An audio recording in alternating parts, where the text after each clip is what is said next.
Okay, so here we're looking at simplifying powers of the same base number. But before we start, the first thing that we need to understand is that 2 to the power of minus 1 is actually a half. So it's 1 over the base number. And in the same way, 3 to the power of minus 1 is just 1/3. Now if we take that one step further, what about 2 to the power of minus 2? That is 1 over 2 squared, which is obviously 1/4. And in the same way, 3 to the minus 2 would be 1 over 3 squared, which is 1 over 9. And if we take it one step further, 2 to the minus 3 equals 1 over 2 cubed, which equals 1 over 8. Or 3 to the minus 3 equals 1 over 3 cubed, which equals 1 over 27. Okay, and the only other thing that you need to know is that any number to the power of 0 equals 1. Okay, so 2 to the power of 0 equals 1. 3 to the power of 0 equals 1, etc. Any number to the power of 0 equals 1. Okay, so now we're going to look at some actual examples, how we're going to apply what we've just learned. If we start with a question of 2 to the power of 4 times 2 to the minus 5, what do? We add our indices, so 4 plus minus 5 is obviously minus 1. So that gives us an answer of 2 to the minus 1. But if we're asked to give our answer as a fraction, we now know that 2 to the minus 1 is a half. Or if we look at another one, 5 to the minus 3 times 5 squared. Again, we add our indices, so minus 3 plus 2 gives us 5 to the minus 1, which equals 1/5. If we do a couple more, let's do D. 3 to the minus 2 times 3 to the power of 0. Now, if you remember, we know that any number to the power of 0 is 1. So that is effectively 3 to the minus 2 times 1, where any number multiplied by 1 is just itself.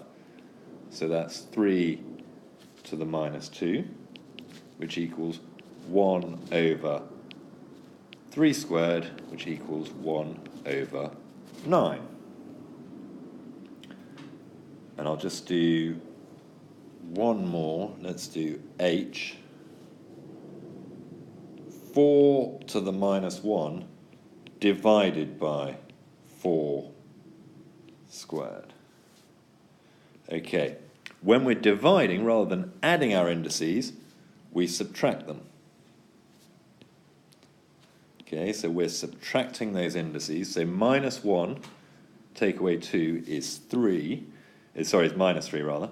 So that gives us 4 to the minus 3, which is 1 over 4 cubed, which equals 1 over 64. Okay, now let's look at some simplifying. So here, what have we got? We've got 2b to the power of 9. This is f, 4f. 2b to the power of 9 divided by 3b to the power of 5. So, what can we cancel out here? Well, b to the 5 cancels out with 5 of these, leaving me with just 4. If you remember, when we're dividing, we subtract our indices. And can we do anything with 2 and 3? No, we can't cancel those out at all. So all we're left with is 2b to the power of 4 over 3. Or if we looked at k, we've got 5w to the power of 4 divided by w to the power of 6. So again, what can we cancel out? Well, 4 of these cancel out with 4 of those, leaving us with 2. So what we get is 5 over w squared. And in the same way, on L, it was c to the power of 14 over 5c to the 12.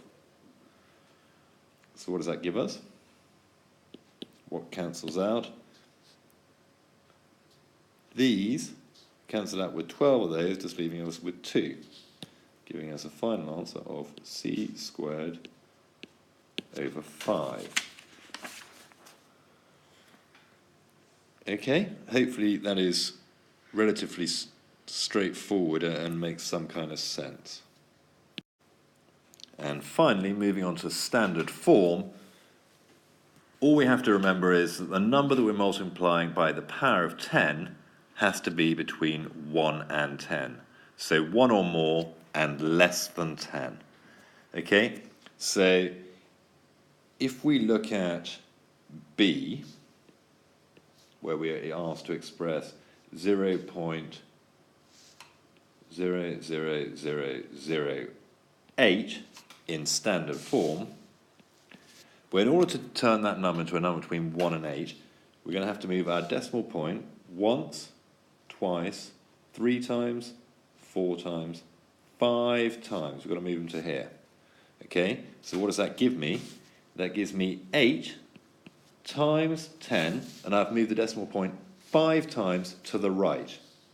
Okay, so therefore that is going to be to the minus 5, because I've moved my decimal point to the right. If, on the other hand, you're moving your decimal point to the left, then your index number will be positive.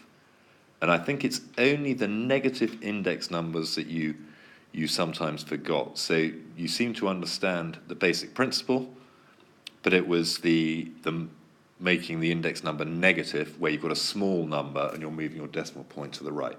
Otherwise, those were all correct. I hope this is helpful, and I look forward to speaking to you later.